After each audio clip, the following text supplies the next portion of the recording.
Bonjour et bienvenue dans ce nouveau numéro du Sky Eco, le magazine qui raconte toutes les aventures économiques du territoire de Saint-Quentin-en-Yvelines. Alors pour cette nouvelle édition, on reviendra notamment sur la remise de diplôme de la 4e promotion d'entrepreneuriat pour tous. On le rappelle, il s'agit d'un programme de formation dédié aux porteurs de projets. Il a été mis en place en 2021 au Ski Cube avec pour objectif de révéler leur potentiel pour ensuite les aider dans leur création d'entreprise. Évidemment, on en reparlera dans ce numéro, mais tout de suite, voici le sommaire. Mover fait partie des 110 startups françaises qui étaient présentes au CES de Las Vegas du 7 au 10 janvier. Ils ont pu exposer leur innovation à destination des neurodivergents. La 4e édition du programme Entrepreneuriat pour tous touche à sa fin. Les 14 porteurs de projets qui ont été formés et accompagnés durant 3 mois ont reçu leur diplôme au Ski Cube. Reportage dans ce numéro. Et puis Obud est une entreprise spécialisée dans la sauvegarde de données. Incubée au Ski Cube depuis 2023, la société a pu bénéficier d'un prêt d'honneur de la part d'Initiative Sky. On en parle avec le fondateur de Obud, Sébastien Conalfi.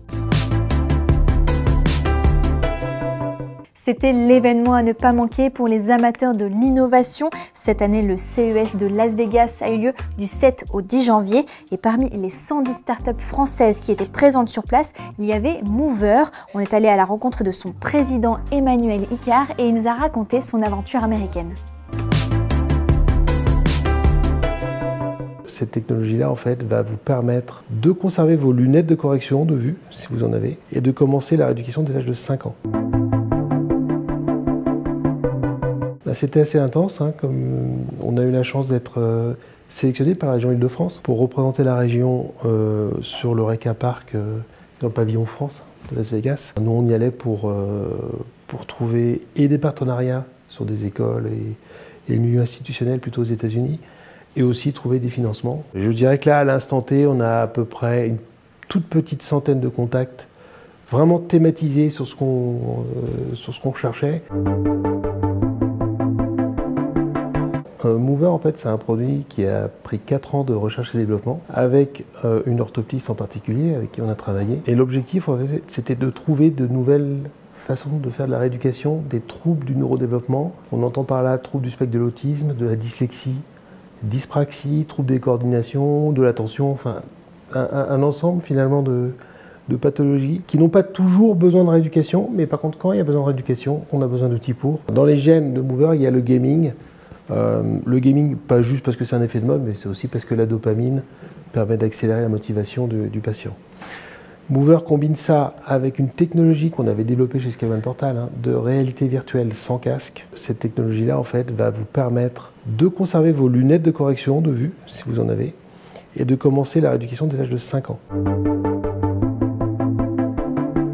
La suite pour nous, en marge du CES, on a installé une école à New York, en décembre dernier. La suite pour nous, c'est de finaliser une étude scientifique qu'on mène avec cette école sur les gamins en fait, qui sont scolarisés pour voir un peu quelles sont les mesures de performance et de progression qu'on peut obtenir avec Mover par rapport à une même population sans Mover. Je vous en parlais en début d'émission, la 4e édition du programme Entrepreneuriat pour tous prend fin. Au total, 14 porteurs de projets ont suivi la formation qui a été mise en place par le Ski Cube et ils ont tous reçu leur diplôme. Regardez. Après 3 mois de formation, l'heure est à la récompense pour les 14 porteurs de projets qui ont participé au programme Entrepreneuriat pour tous. Je suis super contente parce que ces 3 mois, c'était vraiment une belle opportunité, une boîte à outils assez riche pour pouvoir mieux concrétiser mon projet, pour structurer mes idées et surtout de dédramatiser un petit peu parce que des fois on a l'impression qu'il y a certains aspects qui sont difficiles, mais il suffit d'un bon conseil pour tout remettre sur la bonne route et c'était vraiment le cas avec cette formation. Ça m'a aidé à me rassurer, à me conforter dans l'intuition que j'avais et dans la conviction que j'avais. Ça m'a outillé, ça m'a légitimé. On a un panorama à 360 degrés d'outils professionnels. J'avais une intuition, une conviction. Je suis ressortie avec une profession. Mise en place en 2021 au Ski Cube, cette initiative propose 250 heures de formation gratuite. Le but est d'accompagner et de former les porteurs de projets dans leur création d'entreprise. L'idée de base était d'accompagner les porteurs de projets éloignés de tous les dispositifs liés à l'entrepreneuriat. L'accompagnement en fait il se déroule en deux phases, une phase du coup de formation et après on a aussi l'accompagnement individuel que je leur apporte avec on va parler de plusieurs thématiques, peu importe la thématique, le but c'est de les aider à trouver une solution et à faire avancer leur projet. Cette petite école quelque part, eh bien, elle donne vraiment une opportunité aux gens d'abord d'être en groupe, ça c'est très important et puis pour 50 ans en Yvelines, créer une entreprise, c'est créer déjà son emploi et peut-être même plus d'emplois si l'entreprise se développe. Donc c'est vraiment un pari gagnant-gagnant.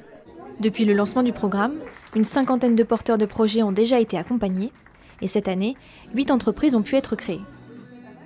Et pour terminer ce numéro, on a fait la rencontre de Sébastien Col-Delphi, le fondateur de Obud, une entreprise qui offre une solution de sauvegarde de données et de reprise d'activité en cas de cyberattaque. Bonjour, donc je suis Sébastien Col-Delphi, le président de la société Obud. Obud, c'est une idée qui m'est venue il y a une quinzaine d'années où beaucoup de personnes avaient besoin de stocker leurs données, mais on ne savait pas où était la donnée, on ne savait pas qui y accédait, tous les problèmes de souveraineté qu'il pouvait y avoir avec. Certaines sociétés ferment complètement.